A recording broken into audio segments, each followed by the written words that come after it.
Монте Мелконян, Аво, рыцарь Армении, защитник Арцаха, удивительный человек, бесстрашный воин, освободитель и опытный командир, которым гордятся все армяне и чьим именем арцахцы называют своих сыновей. Եթե Արցախը գործընծնենք, ամբողջ հայության եւ ամբողջ Հայաստանի ապակային վրա շատ բացասական ձևով պիտի ազդի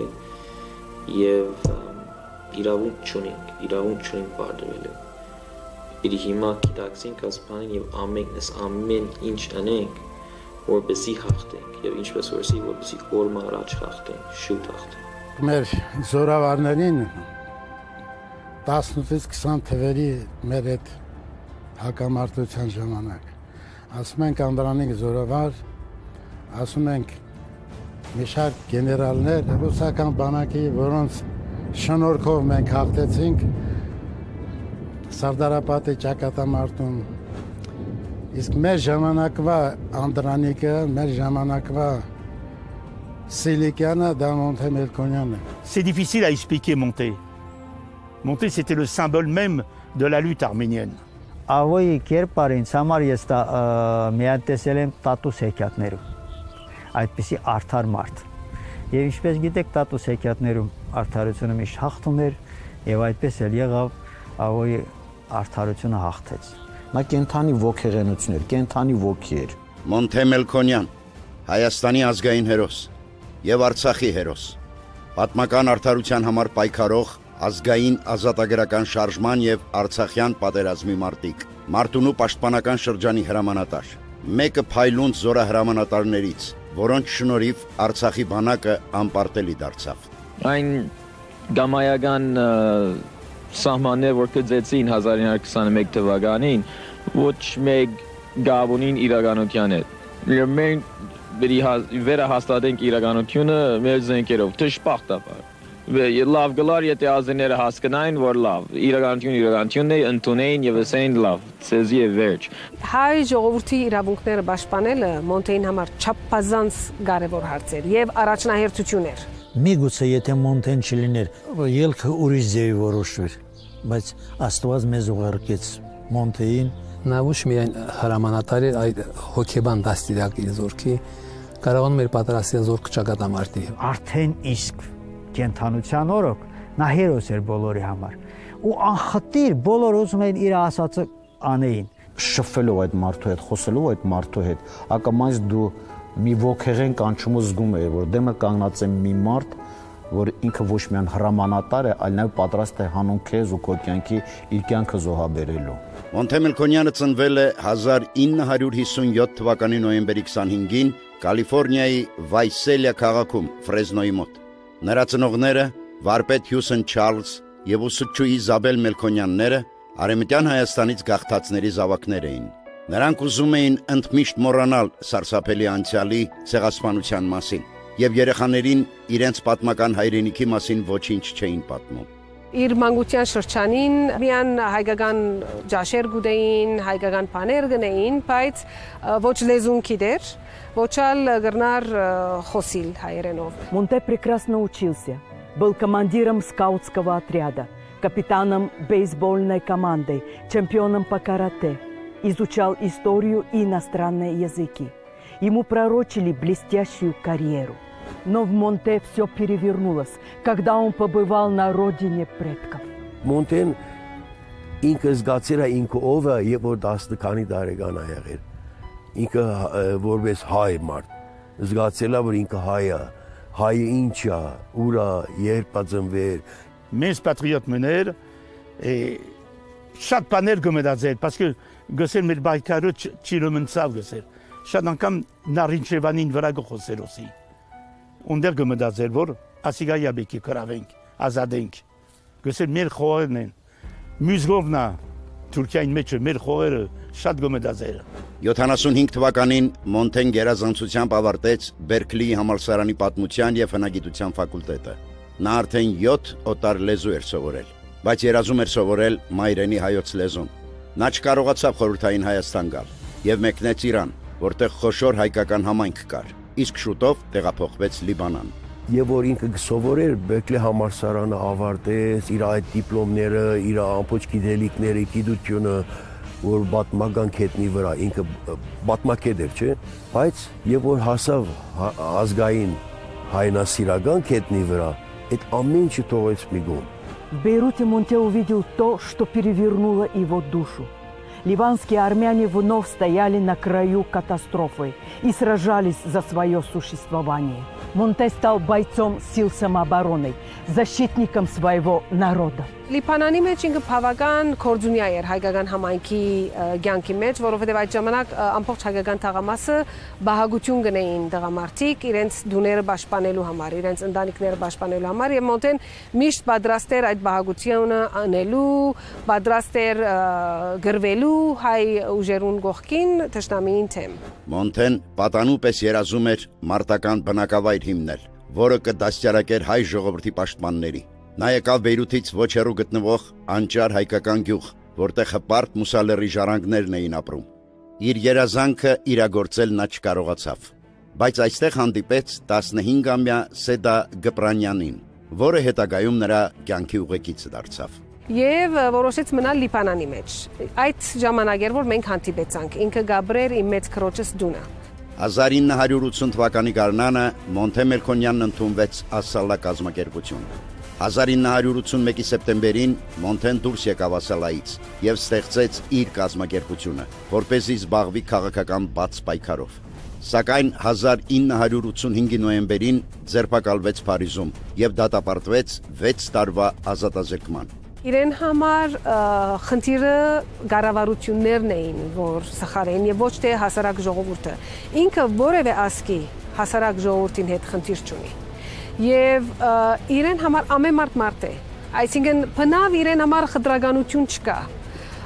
ադոր համար ես կգարձեմ, որ ամենաշատ ինքը մարդ է։ Մոնտեն ինքը մինատ գրվով չէր, ես գրնամ ասել Մոնտեն ինքը քաղաքապարախոսություն է, ինք իրա մեջ, ինքը շատ բարզ մարդ էր, շատ բարզ ասելով, որ ինքը բյուրեղական ծևի մարդ էր։ Այսինքն ինքը բնավ վերեն չեր նայեր ուրիշ ասկերու, ինքը բնավ չերսեր որ չէ ես միմիան հայերուն համար ամեն ինչ պիտի ենեմ, այսինքն երբ որ ինքը անգամ Հայաստանի մասին, անգամ Արևմտա Հայաստանի մասին մտածած ադեն, ինքը նաև հաշվի գարներ այլ ջնշված ժողովուրդներ նույն ширчանի մեջ։ В феврале 1988 года Монте получил письмо от Седы, которая была студенткой в Ереване. Она рассказывала о начавшемся Карабахском движении. Монте увидел в этом новый путь возрождения Армении, новый путь своей борьбы. Արցախյան շարժումը սկսավ եւ ես իրեն օրակրթության պես կքրեի թե ինչ կբադայի օպերայի հրաբարագին մեջ եւ կքրեի իրեն թե այս շարժումը թեպի ուր գերտա։ Ինք շատ մոդեն կհետևեր արցախյան շարժման։ Ես 15 տարի թատված էի, բայց վերջի տարին 5 տարին պիտի ներեին ինձ։ Եվ այդպես Մոնտեն ինձ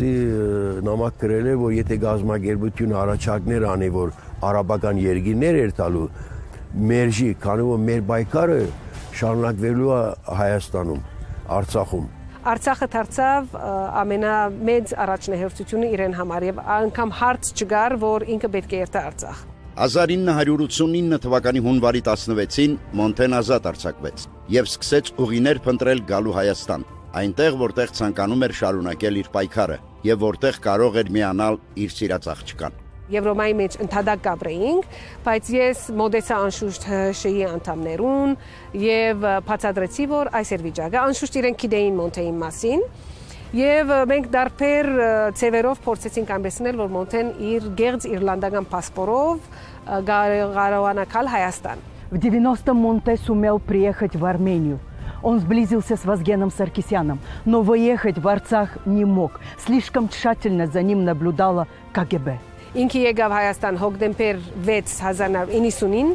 ինքը մնաց Հայաստանի տարածքի մեջ։ Ես իրենսի որ այդ ժամանակ անխելքություն է երթալը, երբ որ ամեն մարդ գիտե անունդ եւ անմիջապես պիտի բռնեն քեզ եթե երթաս։ 91-ի ամռանը Հայաստան ժամանեց ֆրանսիացի հայտնի մի լրագրողուհի։ Նա ցանկացավ այցելել Արցախ, բայց նրան թարգմանիչ էր պետք։ Թարգմանիչ դարձավ Մոնտեն։ Այդպես նա հայտնվեց Շահումյանի շրջանում։ Սեպտեմբեր 15-ին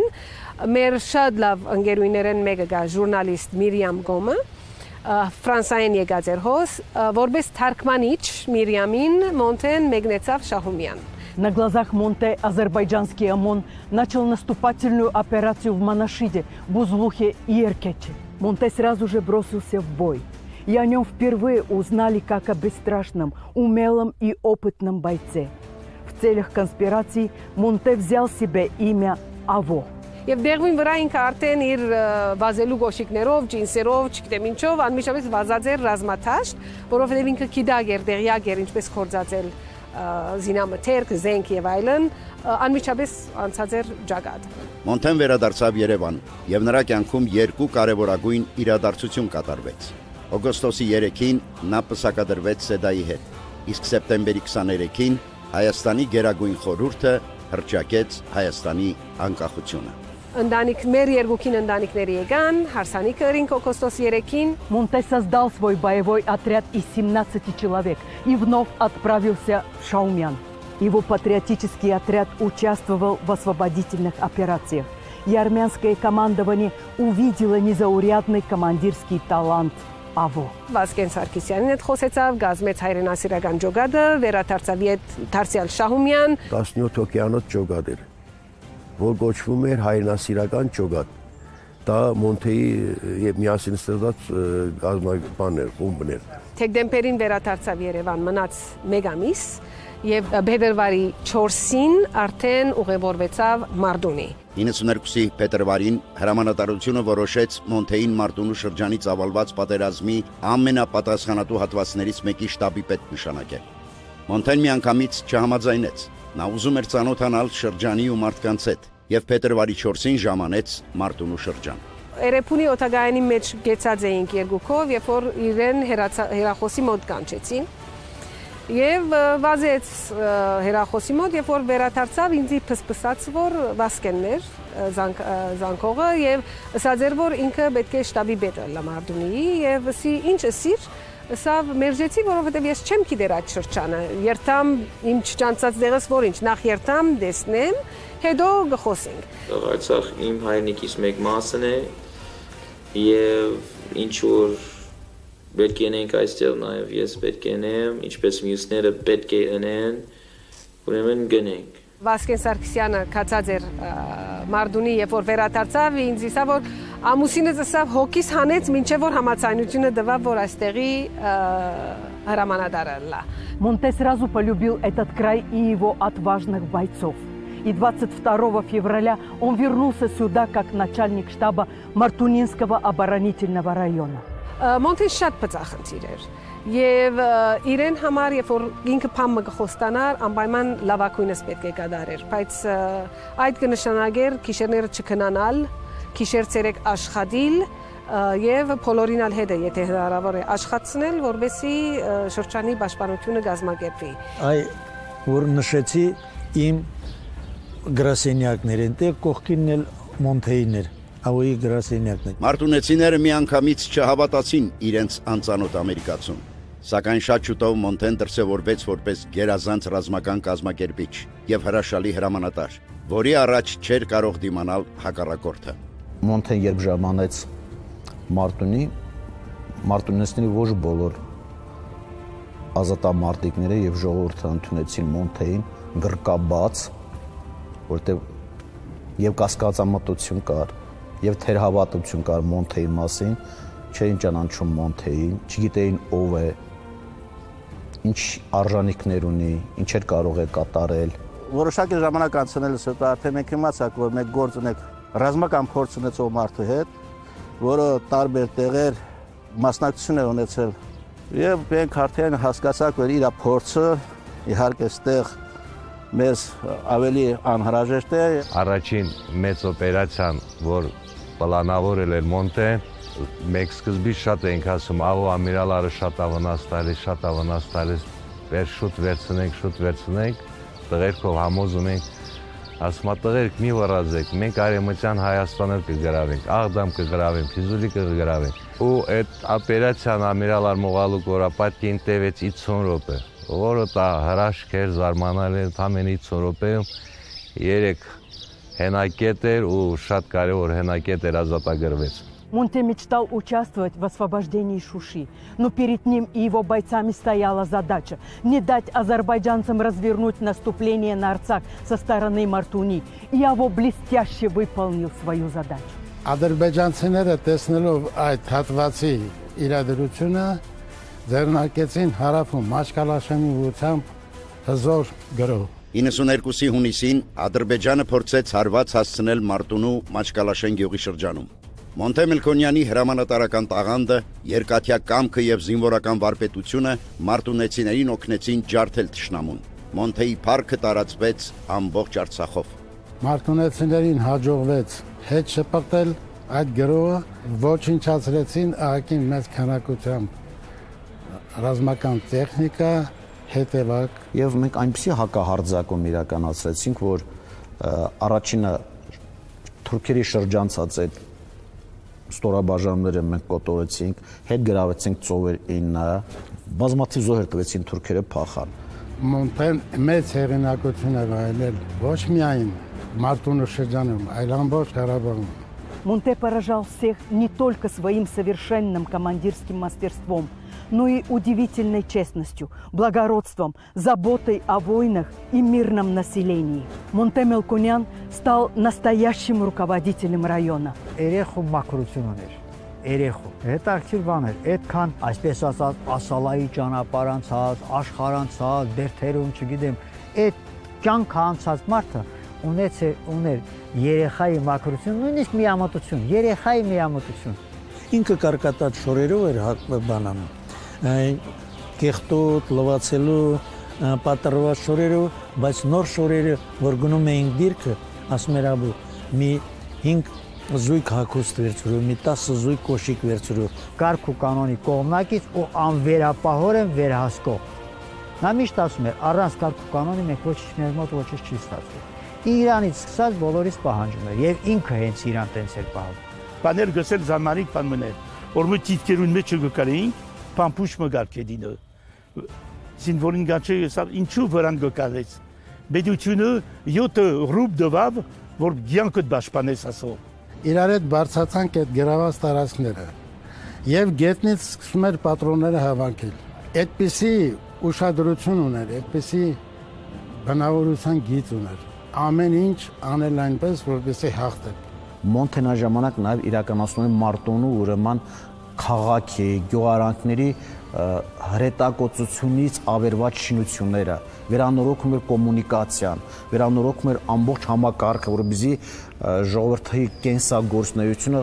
նորմալ հունով ընթանա։ Սկսվեց Արցախի ինքնապաշտպանության բանակի կազմավորումը։ Մոնթեն փոխգնդապետի կոչում ստացավ եւ նշանակվեց Մարտունու պաշտպանական շրջանի հրամանատար։ Եվ այստեղ ճակատագիրը նրան հանդիպեցրեց մեկ այլ լեգենդի՝ հրաշալի զորավար գնդապետ Հմայակ Հարոյանին, Մարտունու շրջանում հրամանատարության լիազոր ներկայացուցիչին։ Հարց առաջացավ կազմավորել վաշտեր, գումարտակ եւ այդ ամեն ինչում ինքը առաջի հենց առաջարկողներից էր եւ պահանջողներից էր, որ անպայման պետք է մենք զինվորական ստորաբաժանումներ կազմավորենք։ 48 կիլոմետր երկարությամբ սահմանագիծ է ազերիների, որը մի գնդի տարածքը ընդհանուր առմամբ 22-23 կիլոմետր է պահանջում պաշտպանել, բայց Մոնթեն այդ 48 կիլոմետրը կարողացավ եւ պաշտպանել, եւ ինժեներական աշխատանքները իրականացնել տալ, եւ կազմակերպել պաշտպանությունը։ Հաղթանակի գրավական, այսպես ասած, պետք է ասեմ, որ առաջին հերթին Մարտունու ժողովուրդներ կազմավորված արդեն պինդ կանգնած, որ պետք է անպայման այս հողը պահենք։ Դրան ավելացավ ԱՕ-ի հաստատակամությունը, ինչի՞ չէ նաև հետագայում Հարոյանը միացավ այդ բոլորին, եւ այսպես այս կուր համաստեղծությունից ստացվեց այն, ինչ որ բոլորս գիտենք։ Мартунинцы обожали АВО. Он принес им надежду и веру в свои силы, веру в обязательную победу. Под командованием Монте Мелконяна они стали воистину непобедимыми. Համոզվեցինք, որ այն մարդը, որ իր համար ոչինչ անիրականանալի չկա։ Ինքը իր նպատակասլացությամբ, իր պահանջկոտությամբ իրականացնում էր անհնարինը։ Մեր տղաներին իր ներկայությունը հմղում էր հերոսության իսկականից։ Երբ որ լսում էինք, որ Մոնթեն արդեն տարածքում է կամ մոտակայքում է, այդ ամեն ինչը մեզ արդեն ամեն ինչը ասում էր, որ նույնիսկ տղաները ուժ էին առնում այդ հենց Մոնթե անունը լսելուց։ 93 թվականին Մարտունի պաշտպանական շրջանի, այն ժամանակ պաշտպանական շրջան էր կոչվում, ազնագազմը համուտացել էր այնպես, որ յուրաքանչյուր խնդիր երբ որ դրվում էր, դա կատարվում էր մինիմալ կորուստներով։ Ամեն ինչ փոխեց, ամեն ինչ։ Մենք մինչև Մոնթեի գալը ուրիշ ձևի ենք պատկերացնում, իսկ Մոնթեից հետո արդեն ուրիշ ձևի։ Մենք բոլորս դաստիարակվեցինք Մոնթեյով։ 92 թվականի վերջին Մարտունու շրջանը մաքրվեց ադրբեջանական բոլոր հենակետերից։ Մարտունի քաղաքն այլևս չէր հրետակոծվում։ Մոնթեն իր մարտիկների գլուխ կանգնած օգնեց պաշտպանելու նաև Ասկերանը եւ Լաչինի միջանցքը։ Մոնթեի օրոք Մարտունի ինքնապաշտպանական շրջանը եւ նրա հարակից տարածքները ամբողջովին ազատագրվել է թուրքերից եւ պետք է ասեմ, որ այսօրվա այդ դիրքեր որտեղ որ կան, դրանք ուրեմն Մոնթեի հենց ազատագրած բնագծերն են։ Հակառակորդը այդ հատվածից իսպար փախուստի դիմեց եւ Ղարաբաղի Մարտունու ուժերը գրավեցին բոլոր կարևոր բարձունքները։ Մոնթեի համար նշանակություն չկա։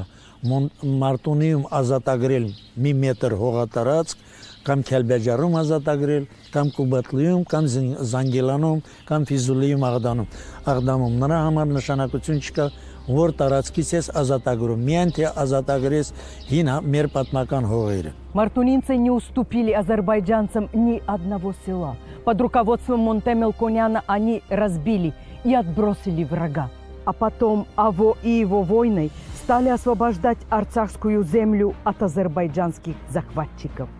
Ընդհանրապես Մոնթեի գործունեությունը շատ բարձր պետք է գնահատել։ Մարտունիում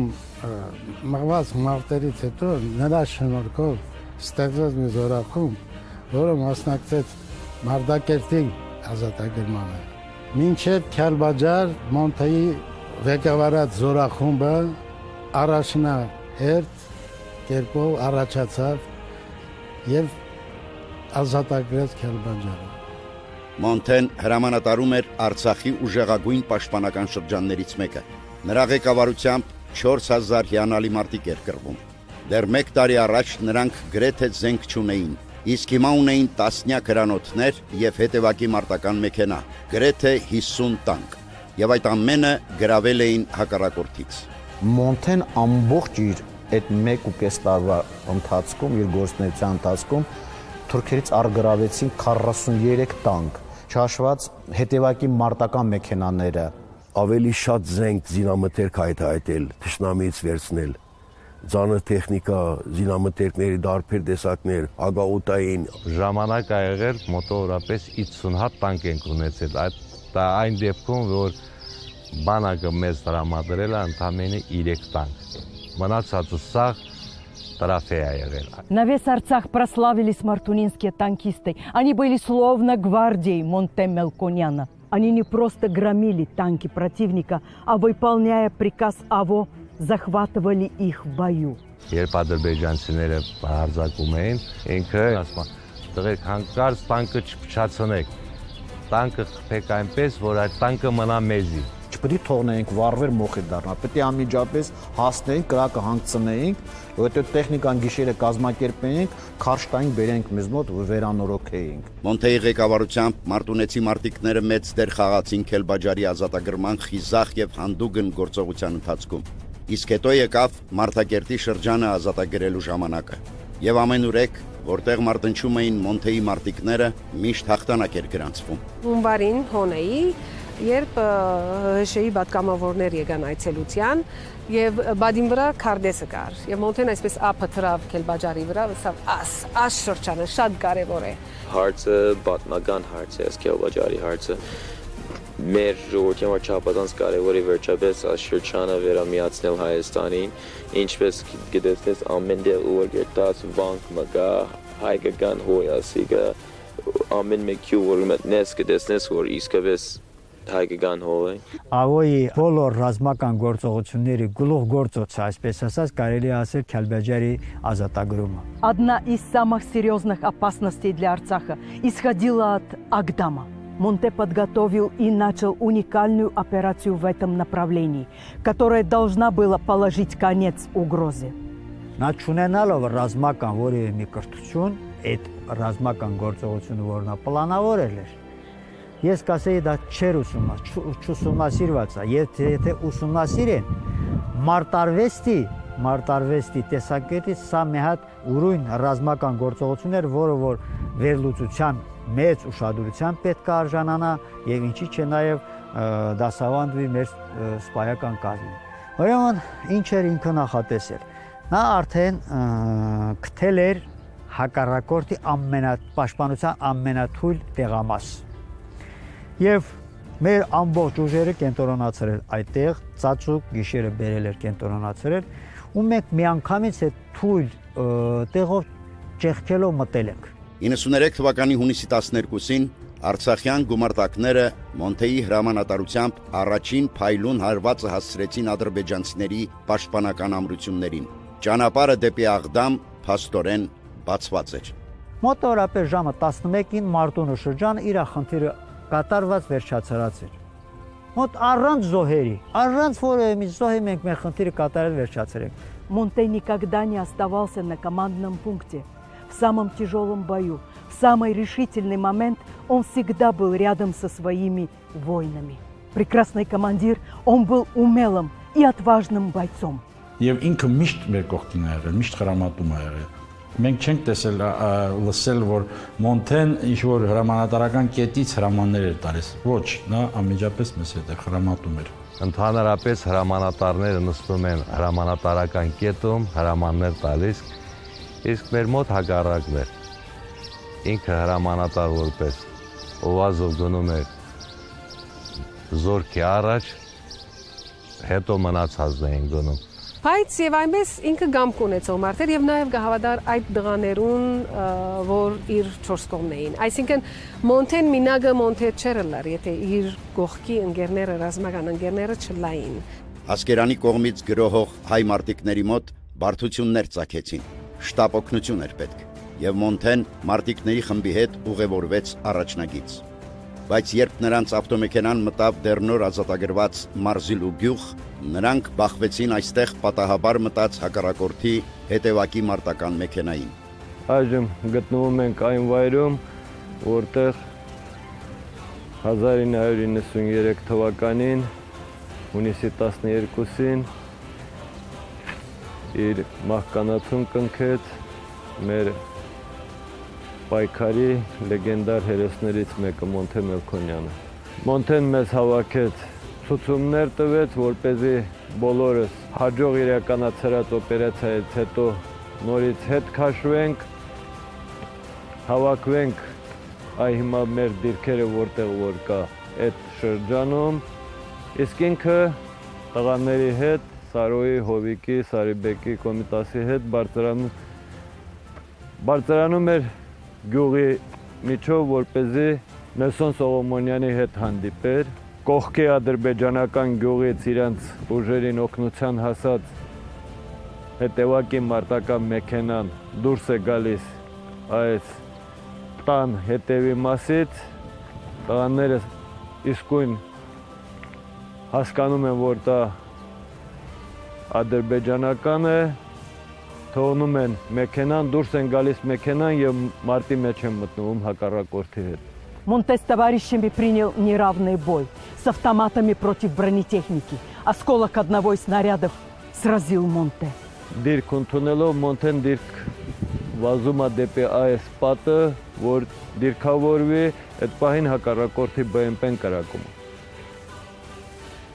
Արկը կպնելով պատին, ցավոք մեկ հատ բեկորել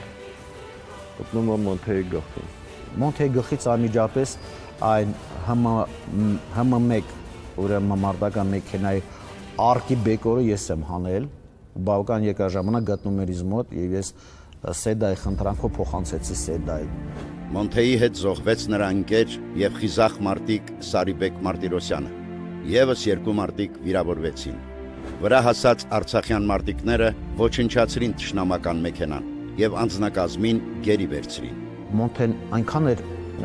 մարդասեր, այնքան էր ուրեմն հոգացավ անգամ թշնամու նկատմամբ, որ նույնիսկ եղել է դեպք, որ կարգադրել ու ստիպել է, որպես մենք արյուն տանք թշնամու վիրավորի եւ այդպիսի դեպք էլ է եղել։ Մարտական մեքենայի ամբողջ էկիպաժը այդ պահին գերի են վերցրել տղաները 6 հոգի էին։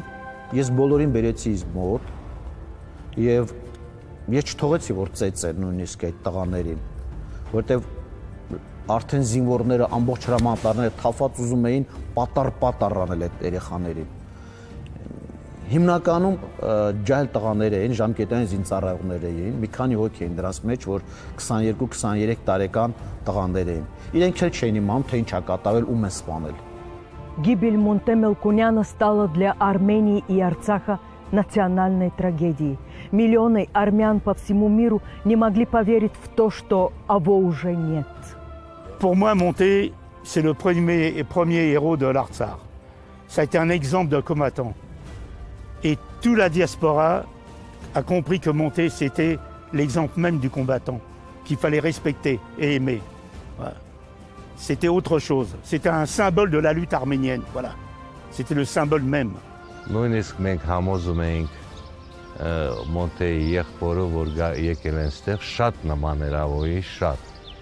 մարգարը խնդրեցինք, որ մնար ինքը ստեղ, ասինք ոչ թե որպես հրամանատար բան, որպես ավո, այսինքն ժողովուրդ որ տենան, դա պատկերացնեն ավոնա։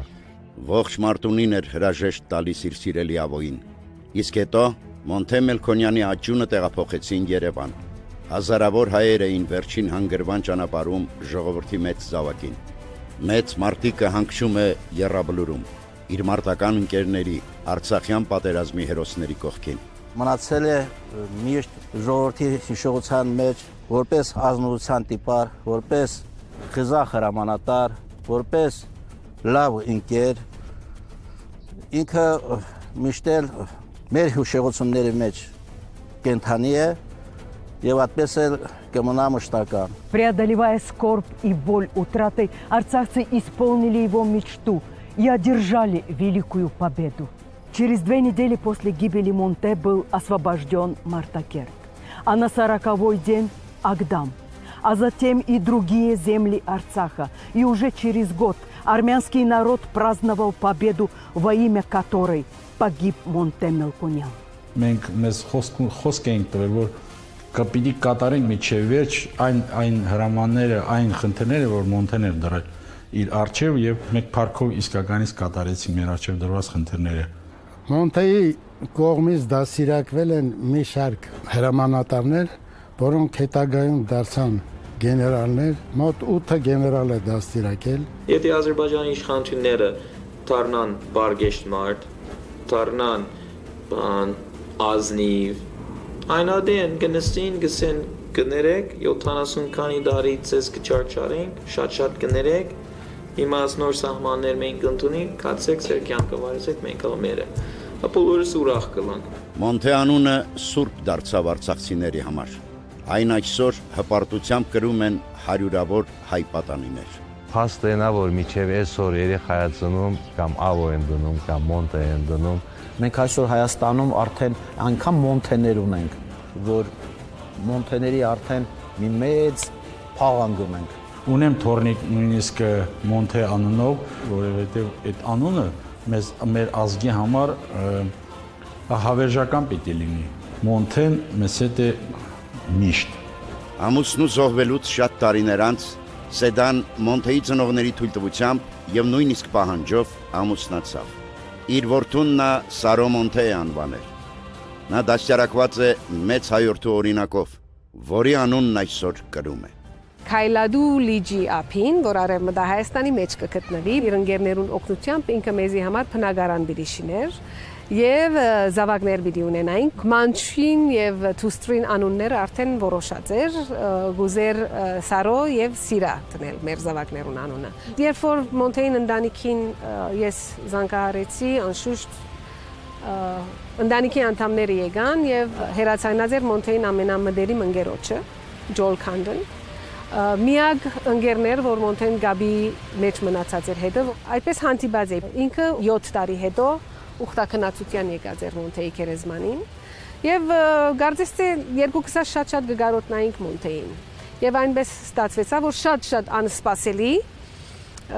մենք ամուսնացանք մանչ ունեցանք եւ մեր երկուքին համար անգամ քննարկման ենթակա չէր որ մեր զավակը պիտի գոչվի Սարո Մոնտե Մոնտե Մելքոնյան Հայաստանի ազգային հերոս Արցախի հերոս Արցախի ոսկե արծիվ շքանշանի ասպետ Նրանով հպարտանում է ողջ հայ ժողովուրդը։ Նրա կենսագրությունը ուսումնասիրում են հայ դպրոցականները։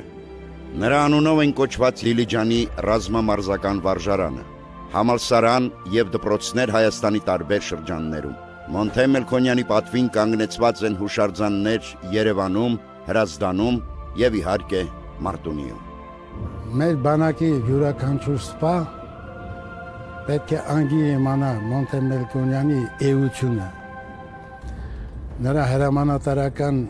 կերպարը եւ դաստիարակվի դրանով։ Եվ այդ դեպքում մենք փոքր քանակով կհաղթենք բոլորին։ Իր արած սխրանքները, իր արած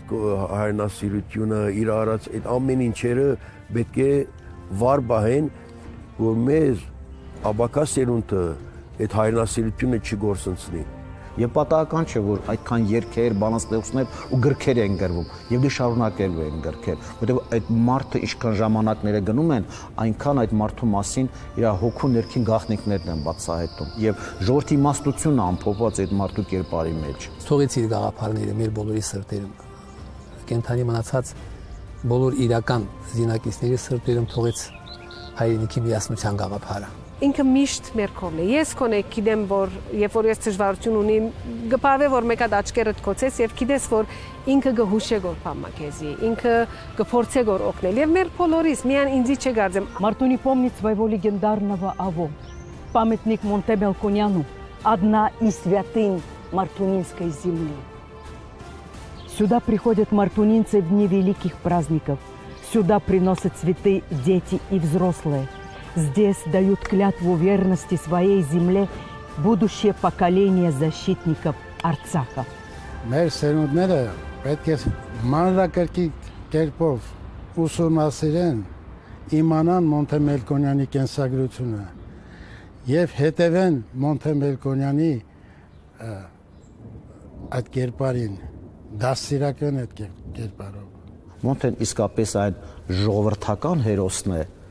որ ինչքան քաղաքական իրադարձություններ էլ, ինչքան ժամանակները գնան հարահոսեն, Մոնտե մնալու է մի ժողովրդի հիշողության մեջ։ Հայաստանը շատ կարևոր էր Մոնտեին համար։ Այսինքն Արցախի հարցը լուծվելեն հետո ինքը պիտի չգենար։ Ինքը անպայման պիտի շարունակեր, որ մենք ունենանք չափազանց լավ, բարի երկիրը։ Ազգայքարի մեջ ամեն մեկը թերմը պետք է կատարի, ինչ որ կնա պետք է անի։ Մանավանդ պետք ունենք զինվորներում, որովհետեւ խրամատի մեջ կանգնեն, քիշեր ցերեկ, որովհետեւ աս հողը բահեն։ Այդ տեսակ մարդկանց պետք ունենք։ Բոլորին այս բան գոչ կնե, ոչ միայն տղամարդկանց, նաև աղջիկներուն, ով որ գրնա թեր ունենալ, թոքան, թոսկսին աշխատի, որովհետեւ հաղթենք։ Монте Мелконян, легендарный воин. Он пришел в самый тяжелый для Родины час. Поднял дух арцахцев, и сплотил их волю и повел к победе. Монте Мелконян пал в бою, но преподал лучший в истории урок мужества и патриотизма. И поэтому он герой, национальный герой.